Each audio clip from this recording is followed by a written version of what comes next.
Hey guys, I'm Rogan and this is my rant. We believe in the diversity of thought here on this channel. On this channel, we like to talk about things related to physical, mental, spiritual, and financial health. And thank you all for the love and support on the channel. Thanks for returning, and for all of those of you who are new, if those topics interest you, stick around. Maybe hit that like button. So, shameless plug. But anyway, what I want to talk about in today's video is that, again, I speak from my own personal experience. This isn't meant to be super direct, concrete advice just for a couple people watching or something like that.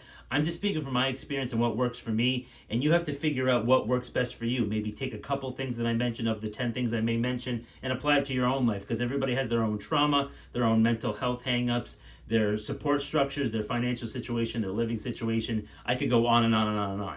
But so, what I want to talk about today is something that I have a lot of experience in and that I have been working on since I was about 23. Now, I am 30 years old now, so yeah, I'm an old man. But so this is what I do to manage and prioritize myself and my own mental health. Now, in the past, I would be too concerned with other people's problems. And then I shifted over the years to be concerned, first of all, with myself. That's the first thing that I did. So it took a while to break that conditioning that no one instilled in me. That's just who I was as a person. I still care about others. I do, because one of these reasons is helping your mental health. Now, I have a mood disorder that some people call it a disability. I don't really view it as that. I view it as kind of just like, it makes things a little bit more difficult for me sometimes, but the benefits of my hyper focusedness leaves me feeling extremely self-aware of my actions and being able to take extreme accountability for anything I do, any of my actions. Now, a lot of people, they blame others. First of all, stop blaming others for your problems. You are where you are because of you. You can blame your parents, you can blame society, you can blame this, but as soon as you stop blaming everybody else and you look yourself in the mirror and you're like, wow, I really messed up the past few years. I'm going to do something about it. That's very important that you have to do, right? And I'm not trying to preach. I'm not trying to be like, oh, I'm holier than thou, because I'm not. I am still working on my mental health. I have done a lot. So with my disorder, I take medication. Now, every disorder is different. I never miss a dose of my medication. Okay, I almost completely eliminate or greatly reduce the amount of substances I use. Like, I'm no longer a smoker. I no longer drink excessive amount or a lot. I enjoy a beer occasionally from time to time, and sometimes I have a few on a Friday night. And I'm not perfect, but that's very important. Now, medication aside, that's only one part of the equation. Thinking about your own mental health, like maybe you don't have a mental disorder, but I'm just talking about myself, a therapist.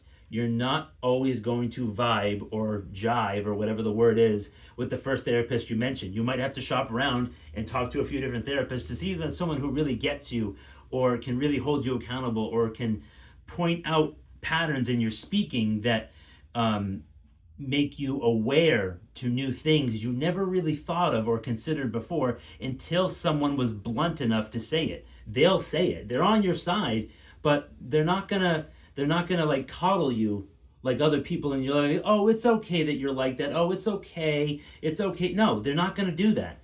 So that's a very important thing that therapists do for you. Now, another thing is I am part of two different support groups. One is a substance support group, and another is a mood disorder support group. Now, I go to the first one every Sunday at the same time, and then the other one meets twice a week. And sometimes I go to one meeting a week, and sometimes I go to two meetings a week, and sometimes I forget to go to the meetings because I'm busy, or things happen. I forget. I don't set reminders. I'm terrible about remembering things. That's why I have to type a bunch of notes on my phone to remember. But what's important here is that you see that therapist regularly. You find a support group where you can speak to like-minded people that may be going through what you're going through.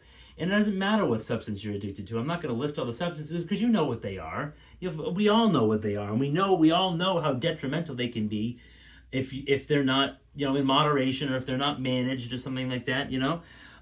So that's. And then another thing, I love writing. Now, everyone's different, but you can journal. You can journal mindfulness, like what I'm feeling right now, why I'm feeling like this. This is normal. These thoughts will pass. It won't be like this forever. You can write things like to yourself. That I like to write lyrics and different things and stuff like that. Like mindfulness exercises. I'm going to teach you one right now. Now, what I learned many moons ago, and that I was reintroduced to, that I forgot about, was the 5-4-3-2-1 method. If you're feeling anxious or depressed, or you're worried about the future, because I was recently, about a week ago, I was really worried about the future, and now I'm a lot more at peace with it, because sometimes you can't control the future. You can control your actions now to set yourself up to have a better future. But what I'm saying is that this 5-4-3-2-1 method, it's you take a step back and you breathe and you say, what are 5 things I can see? And you write it down, or you just say it to yourself. What are 4 things that I can hear? What are 3 things that I can touch or feel? What are 2 things I can smell? And 1 thing that I can taste. Now, you might not be able to taste anything, but your saliva has taste. You can grab a mint. You can grab like a sparkling water, or just like water. Debatable. Some people say water has taste. Some people say it doesn't have taste. But hey, it's a grounding technique. It's like a grounding exercise that basically gets you out of your head and puts you more in the present, and puts you more in your body. What's going on right now. And it may take a lot of practice, but believe me, it works for me. Therapists tell it to so many of their patients because it works. So that's very important. Now, so basically I covered most of the stuff I want to cover. So like I said, my disorder, I'm very self-aware of my actions, and I'm very aware of the destructive tendencies that I can fall back into at any time. And taking extreme accountability, like if I had too much to drink and then my sleep suffers the next day, well, that's my fault. It's no one else's fault. Like I was feeling good, and I was like, oh yeah, let's just have a little bit of fun tonight. No, bad.